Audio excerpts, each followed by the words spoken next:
The Gospel according to Mark, the 12th chapter.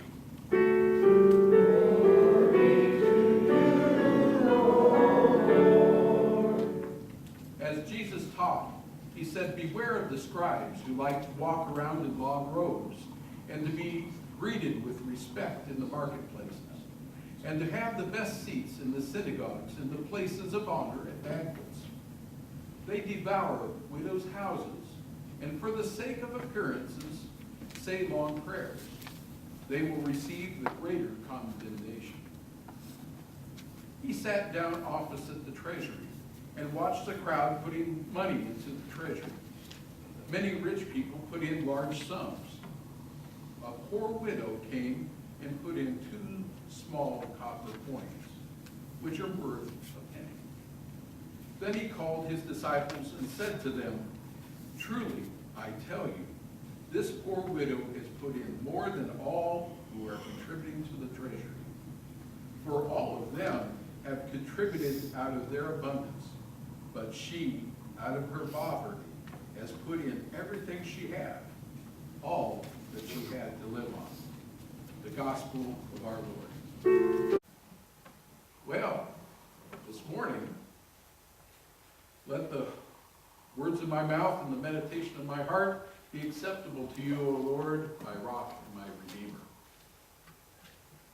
Well, this morning, widows are a part of both the first lesson as well as the gospel in today's readings. In Mark, Jesus doesn't see her simply as an object of compassion or charity. She, like the widow of Zarephath, who shares her last bit of food with Elijah, does something of great importance. We also have accounts of God's prophet Elisha, as well as the religious class of scribes. Let's look first at the encounter between the prophet Elijah and the widow at Zarephath. It is a troubled time in the northern kingdom of Israel. Ahab reigns as king, and Ahab is worshiping the Phoenician deity Baal. The king of Israel goes so far as to build an altar to Baal, and then enters Elijah the prophet.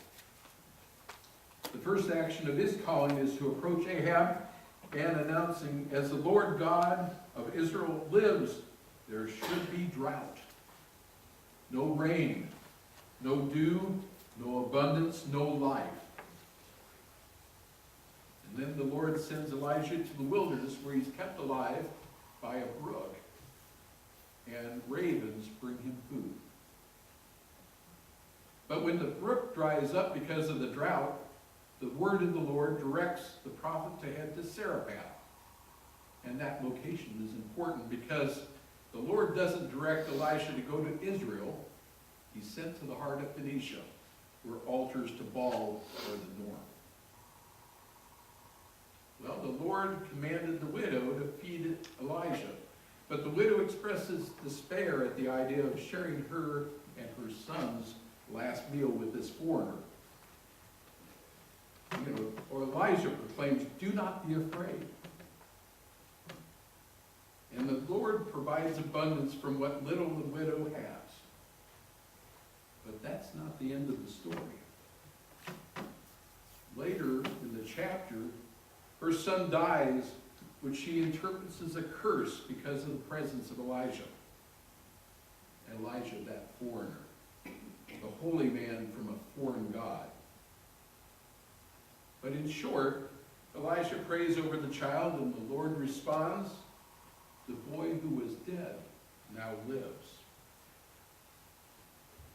And this episode concludes with what sounds like a faith on the part of the widow. She says, "Now I know that you are a man of God, and that the word of the Lord is in your mouth and is truth." Well, God's actions, providing an abundance and bringing life to the dead, leave to confusion our confession in the truth of the word of the Lord. As we turn to the gospel text, the so-called widow's mite text that we are familiar with, is perhaps one of the most misinterpreted texts in Scripture. Too frequently, the widow is held up as an example of stewardship. But this misses the point of the text. Throughout Mark, there is a string of encounters with religious leaders. And now Jesus criticizes the scribes. And one of the charges is devouring widows' houses. Jesus points out that her sacrifice is a damning critique of the religion of the day, and I would guess sometimes ours as well. I will take a chance this morning in offending some of you. I think that Jesus would be disapproving of some of our TV and megachurch preachers of today. Some of these have amassed fortunes. They own multi-million-dollar dream homes and fly in personal jets. They reject living a humble lifestyle and proclaiming the saving gospel of salvation. Our salvation is obtained exclusively by Christ's surrender on the cross for our redemption.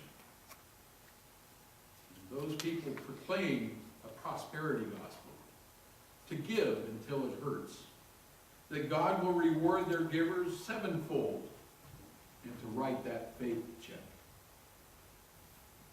I believe they are just like the scribes in today's gospel. If we're honest with ourselves, we could probably admit that there is a soft prosperity gospel influence in all of us. We quite often naturally make the assumption that those of the higher economic status are automatically good people, good Christians, smart and honest. My experience over the last 60 years has been that the church community gives privilege to the economically well-off parishioners.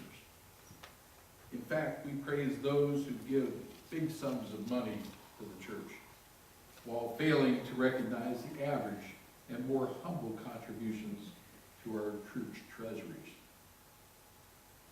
In contrast to the scribes, my father-in-law, Reverend Al Weidlich, I believe gets it right. He was called many years ago to start a new congregation, Lutheran congregation, in a close suburb of Detroit, immediately out of seminary. Raising a young family and building up a faith community from scratch until it was bursting at the seams. The congregation thrived, but financially he had little to show for it. Recognizing his gift for evangelism, the Lutheran Church asked him to do it all over again, this time in the Chicago suburb of Mount Prospect. Again, over a period of years, a substantial congregation was built, but not a family fortune.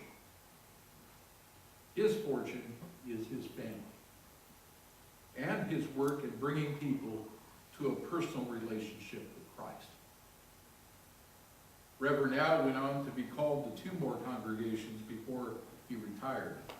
And even after retirement, he was asked by the bishop to shepherd many different congregations who were between pastors. This is 65 years later, and both me and my wife, Bev, are motivated by Reverend Al's unselfish ministry. In the church, people will often be very clear what they want to see happen. We need more members.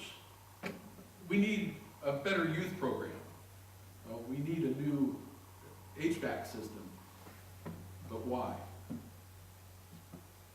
Are new members just needed to help pay the bills and do the work? Are more youth desired so the church can look more like it did 20 or 30 years ago? Sure, the HVAC system is old, but is there something more than that? In the gospel, Jesus condemns the scribes because they only seemed interested in themselves. They wanted places of honor. They want people to hear their prayers and to think well of them. They do not even care about the widows.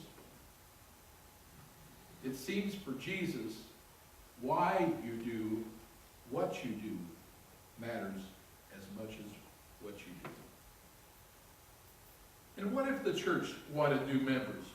Because of faith in Jesus is such a blessing and a gift that it just has to be shared.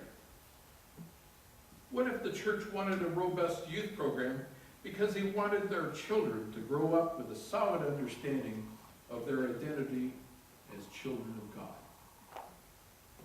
And what if the congregation wanted a new HVAC system to ensure the community had a comfortable place to assemble? Well, not just to worship, but for a dozen or so different community groups using the building throughout the week. Too often, like the scribes, the church can appear to be only interested in themselves.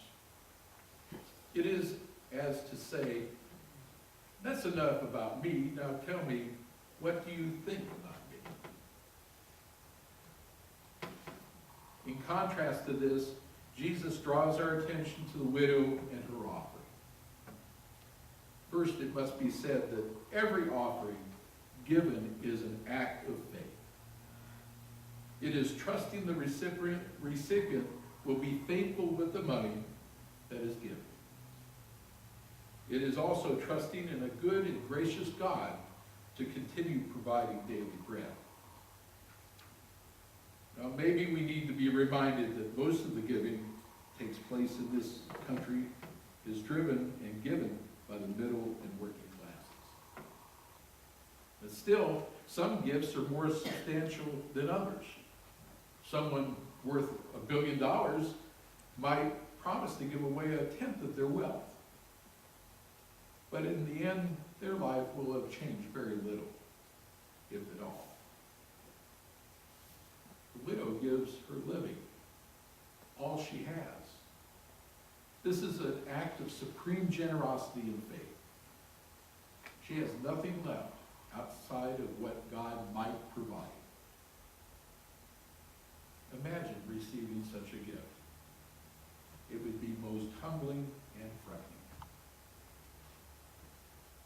But we're reminded the widow's gift points us to the cross. And if that's the case, then we have already received a gift as great or greater than the widow's. For we have all received the gift of new life coming to us through the death and resurrection of Jesus. The joy of following Jesus is the joy of responding faithfully to our gift each day in our lives.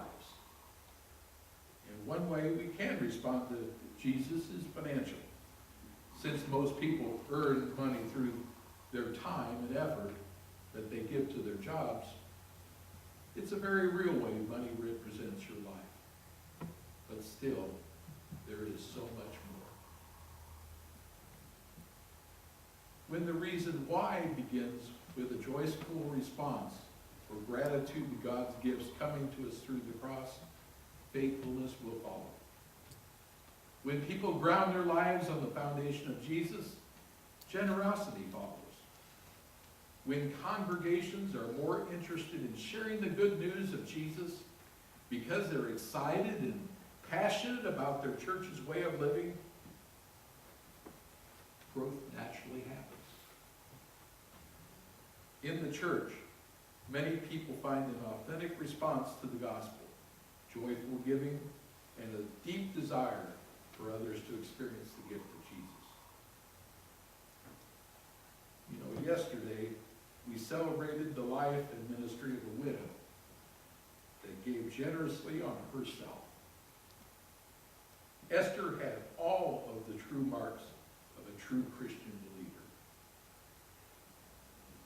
We need to pray for the churches or ministries that have allowed themselves to behave like the scribes who Jesus condemned, inadvertently lifting up wealth and power to prominence, rather than exalting the generosity of spirit among the least of these. We must also pray that we are more like Esther and less like the scribes. In your bulletin this morning is an invitation to rediscover the basics of our faith.